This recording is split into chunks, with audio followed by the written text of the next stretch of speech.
금융위원회 위원장님하고 사무처장님 두 분께 질문 드리겠습니다. 2022년 MG손해보험이 부실기업으로 지정된 이후에 그 매각이 예금보험공사 통해서 진행 중인데 여전히 난항 중으로 보입니다.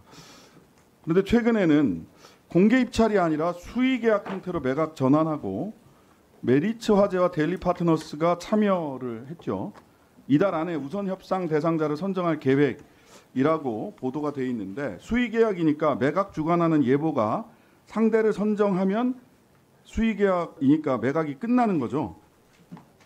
맞습니까, 금융위원장님? 예. 그런데 예. 지금 공개 매각에 준하는 방식으로 수의계약을 하려고 애를 쓰고 있다고 알고 있습니다. 그게 무슨 말씀인지 잘 모르겠는데 공개 매각에 준하는 방식의 수의계약이라는 게 어떤 건지 나중에 좀 별도로 설명을 좀 해주시고요. 기준이나 과정, 그러니까 공개 매각에 준하는 수의계약이 뭐라는 건지 잘 모르겠어요. 예, 아직 공개가 좀 잘 안 된 것 같아서 좀 주셨으면 좋겠고, 당연히 수의계약으로 진행하면 공정성과 절차 등에 있어서 문제 제기가 될 텐데 왜 이렇게까지 할까? 그리고 시장에서는 모두 메리츠 화재가 수의계약을 받을 거다라고 하는 게 시장의 예측이에요. 그럼 메리츠 화재는 어느 정도 이득을 보는가 이 딜을 통해서 그래서 MG손해보험 경영자료, 재무현황, 킥스 비율, 메리츠 화재 IR 등을 쭉 살펴봤어요. 쭉 살펴봤더니 대체로 지금 PT에 보이시는 것처럼 기회이익이 뭐 계산은 조금 다를 수는 있습니다만은 P&A 방식으로 하기 때문에 즉 부실자산과 부실계약, 고용승계 의무가 다 없습니다. 그러니까 건전자산만 인수하는 방식이에요. 그러다 보니까 기회이익이 1조가 넘는다. 더군다나 인수자에게 부족한 순자산 대략 5천억 원 자금을 정부에서 선지원한다. 왜 이렇게까지 하지? 이거 너무 심한 거 아닌가? 누군가의 의도나 개입이 있는 거 아닌가? 이런 의구심을 시장에서 갖고 있습니다. 그래서 과정을 살펴보니까 쭉 1차 공개 입찰, 2차 공개 입찰, 3차 입찰, 4차 입찰 다 이렇게 제대로 이루어지지 않았는데 권대영 사무처장님 2022년 9월에 상임위원이 되고 24년 1월 달에 사무처장이 되셨어요. 사무처장이 되신 이후에 3차 입찰 앞둔 1월 30일 대규모 MG손보 이거 이대로 되겠냐. 이거 원래 예보에다가 위탁하고 계신 거잖아요. 그 매각을. 이렇게 해서 되겠냐. 주재한 회의에서 MG손보가 제출한 경영개선 방안 미흡하다. 추가 구조조정 방안 제출하라. 이렇게 이야기하셨죠? 예, 매각이 잘 될 수 있는 방안을 강구해야 된다. 예, 그 구조조정에서 70% 정도 인력 구조조정해야 된다라고 하는 제보가 있습니다. 그런 말씀하셨어요? 그런 말 한 적 없습니다. 어쨌든 대규모 인력 구조 70%는 아니지만 대규모 인력 구조조정 필요하다 이런 말씀하셨어요? 매각이 잘 될 수 있게 조건을 만들어야 되지 않느냐. 그 만드는 조건이 인력 구조조정 아니었냐는 거예요. 그거는 경영진이 판단할 사항. 예, 자 그런데 이 정도면 이게 결과적으로 수의계약에 나선 두 업체 중 P&A 방식 아까도 말씀드렸다시피 건전자산만 가져가는 방식으로 매수를 할 수 있는 데는 결국 메리츠 화재 아니냐라는 얘기예요. 왜 이렇게까지 권대영 사무처장님의 MG손보 매각에 적극적으로 개입하는가?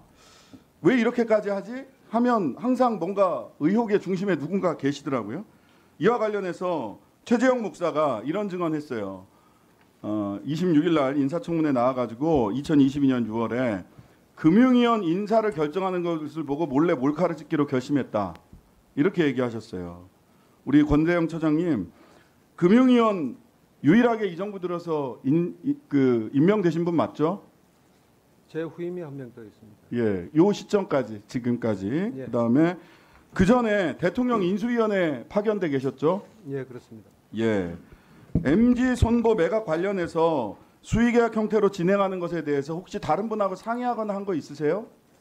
예, 없습니다. 없으세요? 자, 인수위 당시 김건희 여사 만난 적 있으세요? 없습니다.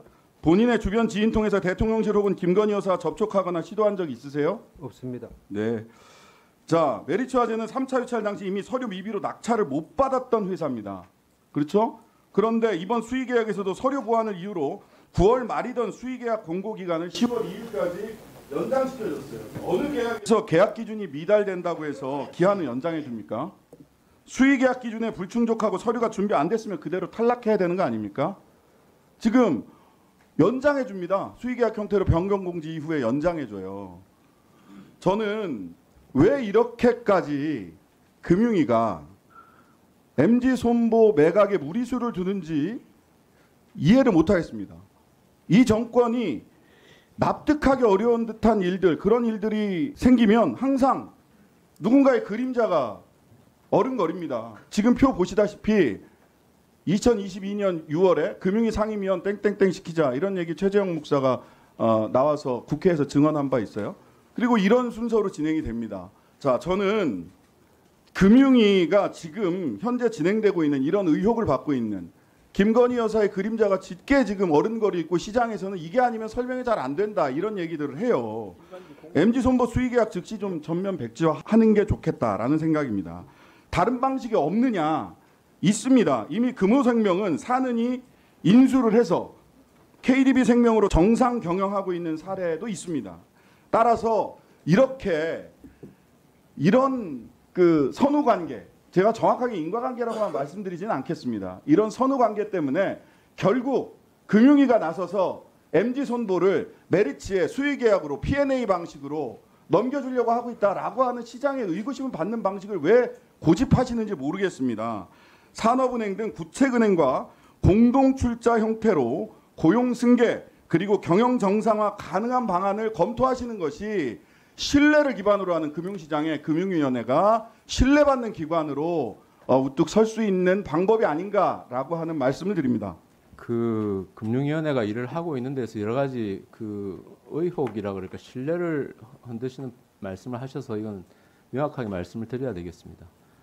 MG손보는 부실금융기관으로 지정이 됐습니다. 부실금융기관으로 지정이 됐다는 것은 자기 스스로는 이걸 정상화시킬 수 없는 상황입니다. 그러면 아까 뭐 공적자금처럼 얘기를 하셨지만 법률이 정하는 절차에 보면은 그 금융기관들이 낸 예금 보험료 보험 기금을 가지고 이걸 정상화시키는 데 쓸 수 있는데 그것도 몇 가지 법상 제한이 있습니다. 보험 계약자 보호, 최소 비용의 원칙 이런 거와 그 계약 관련 법령에 따라 가지고 매각 절차를 진행을 한 거고 3차에 거쳐서 다 유찰이 됐습니다. 유찰이 되고 나면은 그때는 수의계약 형태로 전환을 할 수가 있습니다. 근데 아까 제가 말씀드린 저 공개 입찰에 준하는이라고 말씀을 드린 거는 수의계약을 하는 과정에서도 공개적으로는 아니지만 인수의 가능성이 인수 의사가 있을 만한 데는 다 타진을 했다고 합니다. 예보가. 그런데 현재 관심 있는 데가 한 2군데 정도 들어온 거고요. 그다음에 기한 연장을 했다는 부분은 제가 보고받기로는 그게 메리츠 화재에 대해서 특혜를 줘가지고 연장을 한 게 아니라 당초의 기한 내에 접수를 한 데가 사실 없었다고 합니다. 그러면 그 기간이 추석 연휴하고 겹쳤기 때문에 일괄적으로 기한을 연장해서 갔다는 말씀을 드리고 어떠한 고려나 특혜나 이런 거 없이 법률이 정한 절차에 따라 가지고 그 정상화 매각 절차를 진행하겠다 이 말씀을 드리겠습니다. 권대영 사무처장 인사 문제에 대해서 그 말에 대한 답변을 하세요. 예, 사실 무근입니다. 예, 알았습니다. 금병환 위원장님, 예, 아까 그 수의계약 기간 연장과 관련해서 뭐라고 말씀하셨냐면 기한 연장한 것은 제가 보기로는 메리츠 화재에 대해 특혜를 줘서 연장한 게 아니라 당초에 기한 내에 접수한 것이 사실 없었고 그 기간이 추석 연휴와 겹쳐 일괄적으로 기한을 연장한 것 뿐이다 이렇게 말씀하셨어요. 예, 그렇게 보고받았습니다. 수의계약 입찰 마감은 9월 24일 15시까지였습니다. 예. 예. 그런데 예보가 9월 19일 날 금융정리부 회의를 했고요. 여기에서 기한을 10월 2일까지 기한을 연장한다라는 결정을 하고 당시 매각 주관사인 삼전 KPMG가 당시 입찰을 하려고 하고 있었던 입찰서를 냈는지 안 냈는지는 모르겠습니다. 데일리 파트너스에 연장한다라고 하는 이메일을 9월 19일 당일날 보냈어요. 즉 입찰 기한이 지날 때까지 입찰을 하겠다는 사람이 없어서가 아니라 예보에서 스스로 셀프 기한 연장을 한 거다라는 점 이메일까지 예보에서 그 매각 주관사 통해서 보냈다라는 점 확인합니다. 따라서 입찰한 회사가 없어서 자연스럽게 연장이 된 거지 특혜가 아니다라고 하는 점은 좀 사실관계를 다시 확인해 보시고요. 한 가지 더 말씀드리자면 데일리 파트너스는 입찰 기한을 연장해 달라고 이야기한 적이 없다라고 합니다. 그렇다면 입찰 기한을 연장해 달라고 얘기한 쪽은 메리츠 화재일 가능성이 크고요. 따라서 이 부분에 대해서 메리츠 화재에 대해서 입찰 기한을 연장해 주는 특혜를 준 것 아니냐라고 하는 이야기가 나오는 겁니다. 제가 그 부분을 확인해서 말씀을 드립니다. 한번 확인해 보시기 바랍니다. 확인해 보겠습니다. 네. 그 답변은 사실관계에 제가 파악하고 있는 한 부합하지 않습니다.